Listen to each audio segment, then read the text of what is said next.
جو ایبڈو کا قانون تھا وہ پالیٹیشنز کے خلاف تھا.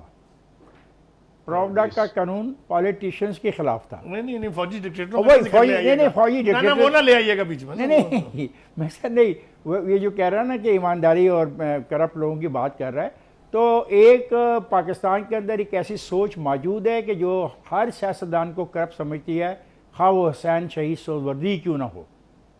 یہ ہوا ہے. آپ کو پتا ہے وہ کون ہے؟ اور یہ بیٹھا ہے ان کا نمائندہ سامنے. میں نے 1985 سے پہلے پلیز میری بات سن لیں.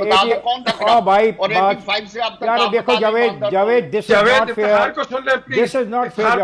Javed we are in D N A کا لفظ پہلا ہے ڈیبیٹ. آلرائٹ، تو debate is not one way, it is always a two way debate. میرا خیال ہے نواب نصر اللہ خان بھی بہت کرپٹ تھا.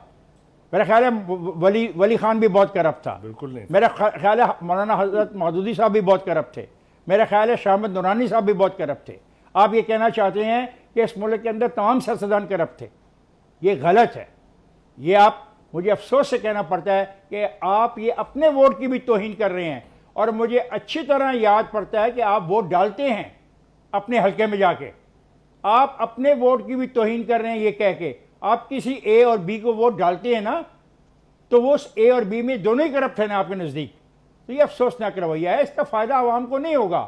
آپ نے ایک بات کی کام کی، وہ تھی کہ کیوں نہیں ہم اصلاحات کی طرف جاتے. Very valid point. آپ تجویز کریں کہ اصلاحات کی نوعیت کیا ہونی چاہیے. میں تو تجویز کر رہا ہوں کہ یہاں پہ ٹیکس ریفارمز ہونی چاہیے. میں تو مطالبہ کر رہا ہوں کہ ہونی چاہیے.